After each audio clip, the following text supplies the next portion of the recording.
దేవాకి అభినవ్కి మధ్య dealing fix చేసే పనిలో బిజీగా ఉన్నాడు అర్బాజ్. వాళ్ళిద్దరినీ ఫోన్ కాల్లోనే కనెక్ట్ చేశాడు. దేవా డిమాండ్ 300 కోట్లయితే అభినవ్ కేవలం 100 కోట్లు మాత్రమే ఇస్తాను అని తెగేసి చెప్పాడు. పైగా అర్బాజ్కి ఇవ్వవలసిన ఫీజు గురించి దేవా అడిగినప్పుడు అది కూడా తనే పే చేస్తాను అని అభినవ్ చెప్పడంతో అర్బాజ్ గుండెల్లో మంట మొదలైంది. టైగర్ నుంచి తనకు ₹1 కూడా రాదు అని అర్థమయ్యాక ఆల్రెడీ టైగర్ మీద ఉన్న అసహ్యం ఇంకా ఇంకా పెరిగిపోయింది. అర్బాజ్కి తనేమీ ఇవ్వాల్సిన అవసరం లేదు అన్న మాట వినగానే దేవా హుషారు మరింత పెరిగింది. కంపెనీకి సంబంధించిన అన్ని ప్రాపర్టీస్ అమ్మేసి ఆ డబ్బుతో ప్రపంచంలో తనని ఎవ్వరూ డిస్టర్బ్ చేయని ప్లేస్కి వెళ్ళి కొత్త వ్యాపారం స్టార్ట్ చేసుకుని ప్రశాంతంగా బతకాలి అని అతని ప్లాన్.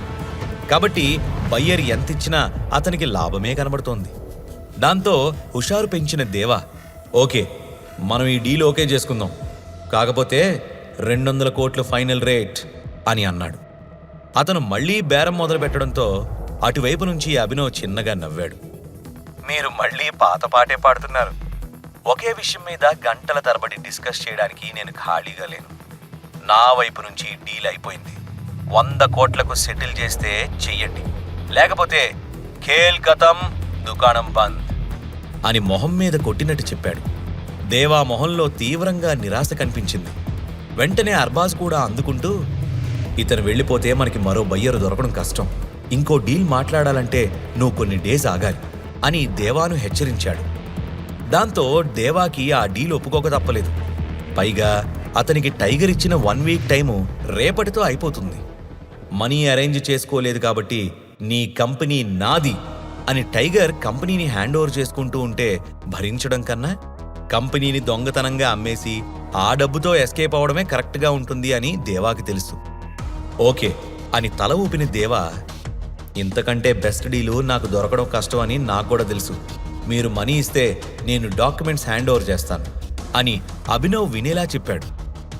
ఎలాంటి అడ్డంకి లేకుండా డీల్ సాఫీగా సాగిపోవడం అతనికి సర్ప్రైజింగ్గా ఉంది.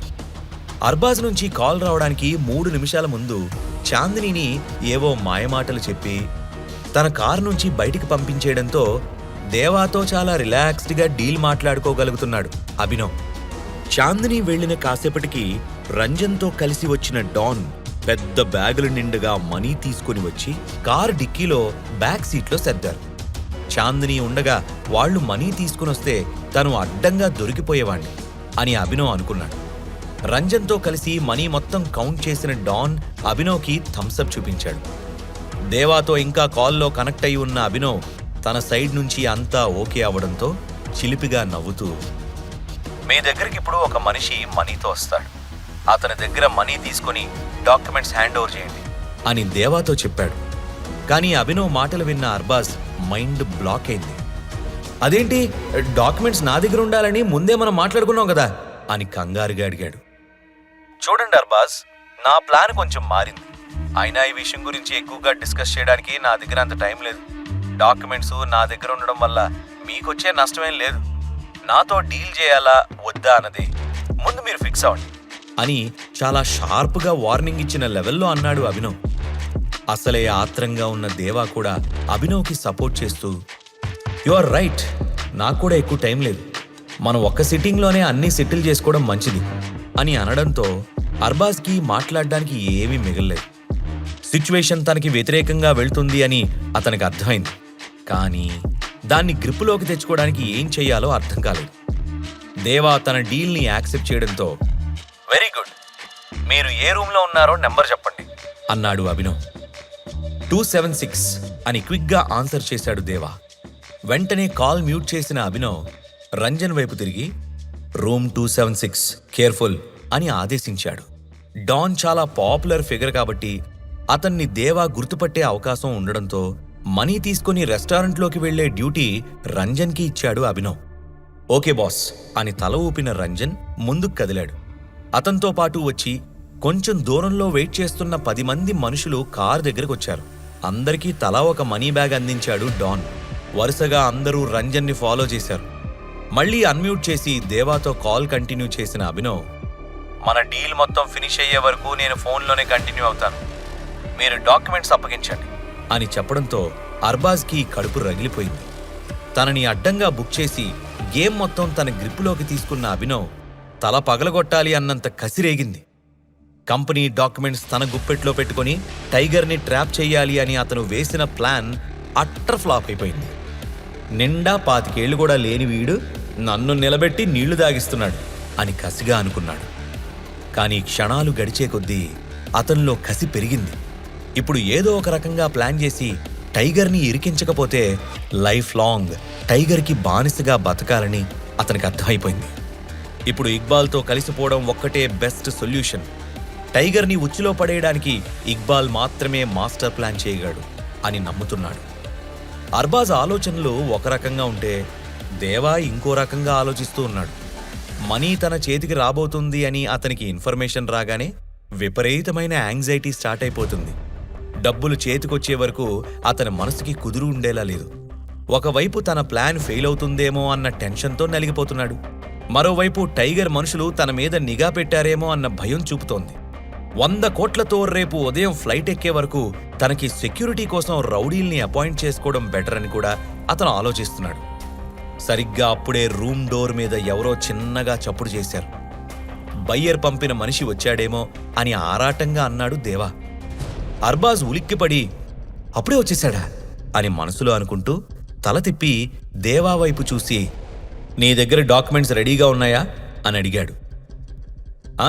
ఎప్పుడో రెడీ అంటూ బ్రీఫ్ కేస్ ఓపెన్ చేసిన దేవా అందులో నుంచి ఒక ఫైల్ తీసి అర్బాజ్ చేతికి అందించాడు. దాన్ని ఓపెన్ చేసి ఒకసారి చెక్ చేసిన అర్బాజ్ డోర్ ఓపెన్ చేయడం కోసం ముందుకు అడుగు వేశాడు. దేవా యాంగ్జైటీ ఇంకా పెరిగిపోయింది. డోర్ ఓపెన్ చేయగానే ఎదురుగా ఉన్న రంజన్ని, అతని వెనకాలే బ్యాగులతో నిండిన మనుషుల్ని చూడగానే అతను టైగర్ మనిషి అని అర్బాజ్కి అర్థమైంది. రంజన్ కళ్ళలోకి చూసిన క్షణం అర్బాజ్ గుండె ఆగినట్టనిపించింది. ఇంతకుముందు అతను రంజన్ని బెదిరించాడు కానీ ఇప్పుడు రంజన్ని చూసి భయపడాల్సిన సిచ్యువేషన్ వచ్చింది. టైగర్ అక్కడికి చాలా దగ్గరలోనే ఉండి గేమ్ ఆడుతున్నాడు అనే వైబ్రేషన్ క్లియర్గా తెలుస్తుంది అర్బాజ్కి. దేవా పరిస్థితి ఎలా ఉండబోతుందో ఊహించాక చాలా జాలిగా కూడా అనిపించింది. టైగర్ నుంచి పారిపోవాలి అని తెగ ప్లాన్లు వేస్తున్న దేవాకు తను టైగర్ ఉచ్చులో ఇరుక్కున్న సంగతి ఇంకా అర్థం కాలేదు. తన బతుకు బస్టాండ్ అవబోతుంది అని అతనికి ఏమాత్రం తెలియకుండా తలుపు దగ్గర నిలబడి ఉన్న రంజన్ వైపు చూస్తూ, ఇతనే నా బయ్యర్ పంపిన మనిషి అని అనుమానంగా అడిగాడు. ఇతనే అని తల ఊపిన అర్బాజ్ మనీ బ్యాగ్స్ అందుకొని లోపల సర్దడం మొదలుపెట్టాడు. ఆత్రంగా పైకి లేచి మనీ బ్యాగ్ ఓపెన్ చేసి అందులో ఉన్న 500 నోట్ల కట్టలని చేత్తో తడుముకొని నవ్వుకోవడం చూసిన రంజన్, డాక్యుమెంట్స్ ప్లీజ్ అని అర్బాజ్ వైపు తీక్షణంగా చూశాడు. కీ ఇచ్చిన బొమ్మలాగా టేబుల్ వైపు నడిచి డాక్యుమెంట్స్ అందుకొని రంజన్కి ఇచ్చాడు అర్బాజ్. ఆ తర్వాత దేవా వైపు ఒక లుక్, అర్బాజ్ వైపు ఒక లుక్ విసిరి తన మనుషులతో కలిసి బయటకు వెళ్ళిపోయాడు రంజన్. మనీ చూసుకున్న వెంటనే ఫోన్లో ఇంకా కంటిన్యూ అవుతున్న అభినవ్తో మాట్లాడుతూ, థ్యాంక్ యూ బ్రదర్, మా వైపు నుంచి డీల్ ఫినిష్. మిగిలిన విషయాలు మీరు అర్బాజ్తో మాట్లాడుకోండి. సీ యూ సూన్ అని హుషారుగా అన్నాడు దేవా. అతని మాట వినగానే అభినవ్ ఏం మాట్లాడకుండా కాల్ కట్ చేశాడు. మీరు అర్బాజ్తో మిగతా విషయాలు చూసుకోండి అని దేవా అనడం అర్బాజ్కి చాలా ఆవేదన కలిగించింది. టైగర్ ద్వారా తన చావుకి దేవా ఇన్విటేషన్ ఇస్తున్నాడేమో అనిపించింది.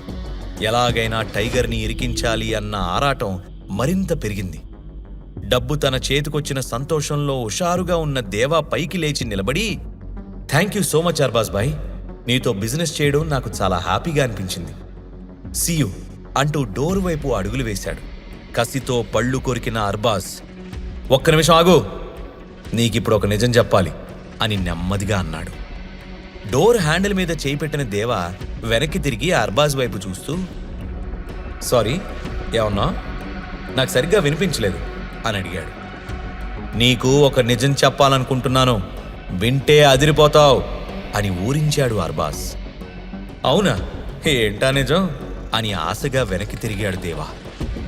ఆ విషయం ఎలా చెప్పాలా అని అర్బాజ్ ఇంకా మాటలు వెతుక్కుంటూ ఉండగా, నాకు చాలా ఎగ్జైటెడ్గా ఉంది, పైగా నాకు లేట్ అవుతుంది, త్వరగా చెప్పు అని ఒత్తిడి చేయడంతో అర్బాజ్ గట్టిగా ఊపిరి తీసుకుంటూ, రేపు మార్నింగ్ పోలీసులు నీ ఇంటి తలుపు తట్టబోతున్నారు అని కూల్గా చెప్పాడు. సంతోషంతో నవ్వుతూ ఉన్న దేవా మొహం ఒక్కసారిగా ఫేడౌట్ అయిపోయింది.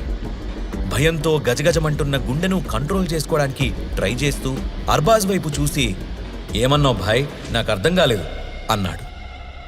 జాగ్రత్తగా వినుదేవా అని హెచ్చరించిన అర్బాజ్, ప్రతిసారి గేమ్ నేనే ఆడతాను, కానీ ఈసారి బయ్యర్ రూపంలో టైగర్ నీతో ఆడాడు. నన్ను భయపెట్టి బెదిరించి పక్కకు తప్పించి నీతో అతను ఆడుకున్నాడు అని చెప్పాడు. చిన్న స్మైల్ ఇస్తూ, ఊరుకో భాయ్, జోక్స్ చేయడానికి ఇది టైం కాదు, నేను అర్జెంటుగా వెళ్ళాలి అంటూ మళ్ళీ డోర్ వైపు అడుగు వేశాడు. అతన్ని అడ్డుకునే ప్రయత్నం ఏమీ చేయకుండా, నువ్వు టైగర్ నుంచి తప్పించుకొని పారిపోవాలని ఎంత ట్రై చేసినా కుదరదురా దేవా, నువ్వు సరిగ్గా అతని నోటికి చిక్కావిప్పుడు, కుదిరితే బ్యాకప్ ప్లాన్ చేసుకో, అంతేగాని ఇంకా నీకు పారిపోయే ఛాన్స్ లేదు అని హెచ్చరించాడు అర్బాజ్. దేవా గుండె పేలినట్టయి కళ్ళు తిరిగాయి. నువ్వు పెద్ద తోపని నీ ఫీలింగ్ కదా, కానీ నీకంటే పెద్ద తోపు టైగర్. నువ్వు ఒక్క ప్లాన్ చేస్తే అతను 10 ప్లాన్స్ రెడీ చేయగలడు అని డిక్లేర్ చేసి డోర్ వైపు అడుగులు వేశాడు అర్బాజ్. ఆవేశంతో ఊగిపోయిన దేవా ఒక్కసారిగా తన చేతిలోని మనీ బ్యాగ్ నుండి నేలకి విసిరి అర్బాజ్ కాలర్ పట్టుకొని, నిన్ను చంపేస్తాను, టైగర్ని ఇక్కడికి తీసుకొచ్చి నా ప్లాన్ మొత్తం అతనికి రివీల్ చేసి ఇప్పుడు ఏమీ తెలియనట్టు తప్పుకుంటావా, నీ ప్రాణం తీయకపోతే చూడు అని బెదిరించాడు. దేవా బెదిరింపులకు అర్బాజ్ భయపడకపోగా పిచ్చోడిని చూసినట్టు చూసి నవ్వుకున్నాడు. నాతో ఛాలెంజ్ చేసే రేంజ్ నీకు లేదని తెలుసుకో పిల్ల బచ్చా, ఈ బిజినెస్లో బుర్ర పండిపోయి ఉన్నాను. నిన్ను టైగర్ రీచ్ అయ్యేలోపు నిన్ను చంపి నీ శవం కూడా ఎవ్వరికీ దొరకకుండా చేయగలను. నా సర్కిల్, నా స్ట్రెంగ్త్ తక్కువ అంచనా వేయకో అని వార్నింగ్ ఇచ్చాడు.